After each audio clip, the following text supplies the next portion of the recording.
Bonjour à tous et bienvenue pour ce nouvel épisode de Caillou News, votre émission d'actualité hebdomadaire du monde de l'escalade. J'espère que vous passez de très bonnes fêtes de fin d'année. Quant à moi, vous le voyez, je ne suis toujours pas chez moi. Je suis encore en famille jusqu'au début de l'année 2023. Mais les infos, elles, n'attendent pas. Et cette semaine, on a encore du très lourd. On ira notamment prendre des nouvelles de notre falaisiste français Seb Bouin qui vient d'annoncer une date approximative de sortie de son film sur DNA, la nouvelle voie côté 9C de cette année.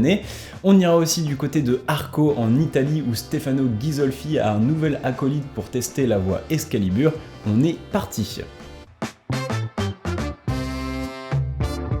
Et on commence cette émission avec une correction vis-à-vis de mon dernier Caillou News. Vous l'avez peut-être déjà remarqué, malgré mon apparente perfection et l'engouement mondial qui accompagne la sortie de chacune de mes vidéos, il m'arrive pourtant régulièrement de me tromper. La plupart du temps ce n'est pas très grave, une petite faute d'orthographe, une prononciation approximative ou une inversion de drapeau, mais plus rarement l'information en elle-même en est déformée, voire même erronée, ce qui est autrement plus conséquent pour une émission d'actu. Bref, la semaine dernière, j'avais justement fait une news sur la sortie du film Red Bull Dual Ascent qui retraçait la compétition du grande voie du même nom. Dans la news, je m'étonnais et critiquais la sortie du film de mauvaise qualité sur leur chaîne YouTube, mais celui-ci n'était en fait qu'un teaser du film et le vrai film se trouvait sur leur site, ce qui m'avait honteusement échappé, un film beaucoup plus long et de bien meilleure qualité, alors mea culpa Red Bull, je remets le lien dans la description pour les intéressés et on peut maintenant commencer l'émission. News numéro 1, nous sommes le 28 décembre 2022 et qui dit fin d'année dit également moment du bilan. Pour certains d'entre nous, c'est un moment de remise en question après ne pas avoir réussi à enchaîner sa première 7A qui, je cite, était ouverte n'importe comment de toute façon, et puis en vrai j'étais à la dernière dégaine, le move était facile donc ça compte quand même, tandis que pour d'autres, l'heure est aux réjouissances grâce à un bilan de réussite exceptionnel. C'est le cas par exemple de notre ami falaisiste Seb Bouin dont le cru 2022 fut une suite de performances tous plus dingues les unes que les autres. Un séjour à Flatanger ponctué par l'ouverture de Nordic Marathon, 9B/+, et voie la plus longue au monde, l'enchaînement de Change, première 9B+, au monde, la libération en cette fin d'année de Supreme Jumbo Love, premier 9B+, d'Amérique, et bien évidemment la libération de DNA en mai, deuxième voie annoncée 9C au monde. Mais avec cette dernière ascension, et comme souvent avec ce niveau de performance, la vidéo de l'enchaînement n'a pas été diffusée de suite pour prendre le temps de préparer un film avec une réalisation plus poussée. Et si jusqu'à présent aucune date n'avait été dévoilée, Seb vient juste de publier un post sur ses réseaux sociaux avec un planning de ses sorties vidéo de l'année prochaine. Le premier film à sortir sera celui sur son séjour à Flatanger au début de janvier, autrement dit très bientôt. Le second sera le film sur DNA et Seb nous apprend que c'est Real Rock qui s'est chargé de la réalisation et qui présentera donc le film en mars, l'avant-première étant prévue pour le début de la tournée américaine et donc probablement en ligne en Europe. Enfin viendra un film sur Supreme Jumbo Love qui paraîtra après le film sur DNA, Seb restant plus évasif sur la date. Outre cette information, j'en profite pour vous mettre en description le lien du 5e épisode de la série Hidden Gems, sorti cette semaine. Cette fois-ci, Seb nous propose de l'accompagner sur le site d'Elfroide, un site proche de Briançon et déjà assez connu du grand public, mais avec quelques perles qui méritaient bien une vidéo. Les voies sont globalement toutes un peu plus faciles que celles des épisodes précédents, mais Seb nous offre tout de même un pas à pas sur Crotte de Geek 9A pour terminer l'épisode, nous laissant même avec un petit teasing sur un projet soi-disant ultime de la paroi. Est-ce que vous vous rappelez de cette photo? Sur ce cliché, on peut voir Adam Ondra, Jacob Schubert et Stefano Ghisolfi, soit trois des plus grands géants de l'escalade sportive en train de travailler le même projet. Alors je vous rassure tout de suite, inutile de leur envoyer un message pour leur demander s'ils n'avaient pas besoin d'un 4e grimpeur pour tourner plus vite, le but de leur session n'étant pas d'enchaîner plusieurs voies, mais bien de travailler ce qui pourrait être l'une des voies les plus dures du monde, Excalibur.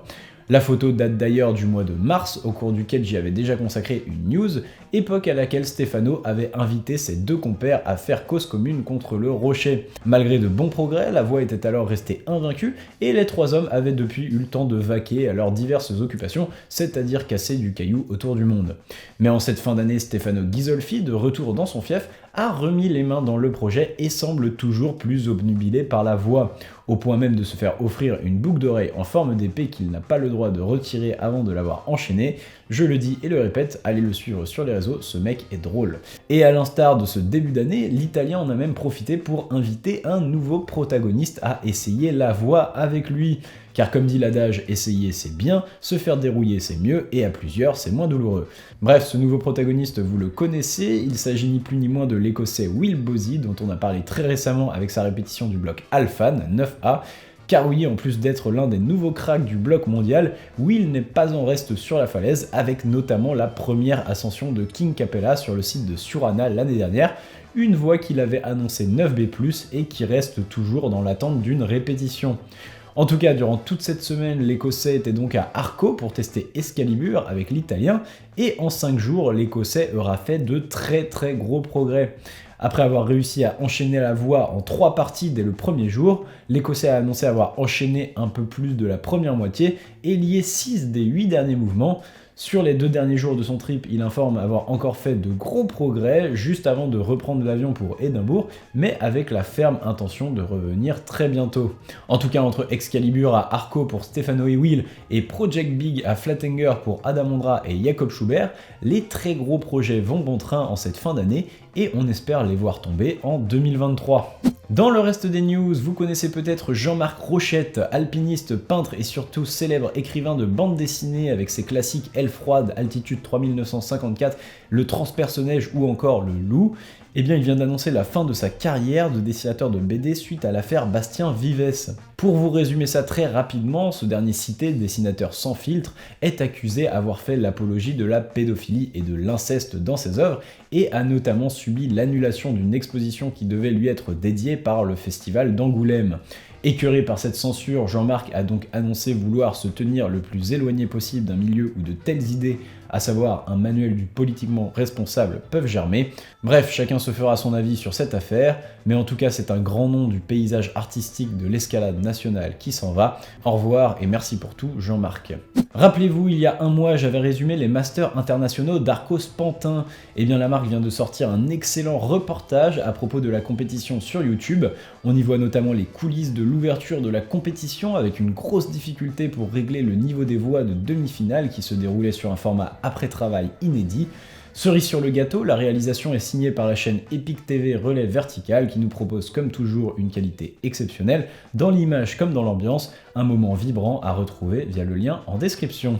Enfin, pour terminer le reste des news, on avait parlé il y a quelques semaines de la deuxième ascension féminine de la Rambla 9A+, par Chae Yoon-se. Eh bien la vidéo de l'enchaînement vient de sortir sous la forme d'un mini-film de 5 minutes sur la chaîne de Black Diamond. Une ambiance calme et reposante pour une ascension historique que je vous invite à aller visionner, le lien est en description. Et voilà, c'est tout pour les news, et maintenant on passe aux croix de la semaine. Direction le Colorado et plus précisément le secteur de The Nomad Cave pour la libération d'un bloc aux alentours du 8C+, par Drew Ruana, Bookkeeping. C'est pour être exact la liaison de 3 courts blocs Off the Books 8A suivi de Spidey 8B+, pour finir dans No Way Home 8A/+, que le jeune prodige du bloc américain vient de libérer. Une fin d'année en fanfare pour lui que l'on voyait galérer il y a peu sur le bloc Megatron 9A de Sean Rabutu. On lui souhaite pour 2023 de réussir son enchaînement. C'est dans l'Utah, sur le secteur de Joes Valley, que Zach Wilson, local de l'État, s'est offert pour Noël Pegasus 8C bloc. Ayant déjà réussi l'enchaînement du départ debout 5 ans auparavant, le grimpeur décrit le bloc comme parfaitement dans son style, déversant sur réglette. Avec une seule autre réalisation dans la cotation, avec le bloc Sound of Violence, sur le même secteur, il ne la remet pas en question après 5 sessions de travail pour en venir à bout. Et pour terminer, on est de retour sur le secteur d'Arco en Italie pour la deuxième répétition de Bombardino 9A+, par Giovanni Plassi. L'Italien aura utilisé la nouvelle méthode trouvée par l'Italien Stefano Ghisolfi quelques semaines plus tôt pour enchaîner la voie. Celle-ci lui aura demandé 4 jours de travail qu'il décompose comme une première longueur en 8C+, un repos et enfin un pas de bloc qui commence par une mauvaise réglette suivie d'un petit bidois. Le grimpeur s'aligne sur la décote de Stefano mais souligne lui aussi que leur méthode diffère de celle d'Adam Ondra lors de sa libération, ce qui explique potentiellement la baisse de difficulté. Une ascension qui reste tout de même son 3e 9A+, en moins de 6 semaines, une bien belle façon de finir 2022. Et voilà, cet épisode de Caillou News est maintenant terminé. Comme d'habitude, j'espère qu'il vous aura plu. En attendant, je vous invite à vous abonner à la chaîne si ce n'est pas déjà fait, à mettre un j'aime sur la vidéo et à laisser un commentaire si le cœur vous en dit. Et je vous dis à la prochaine en 2023. Tchuss!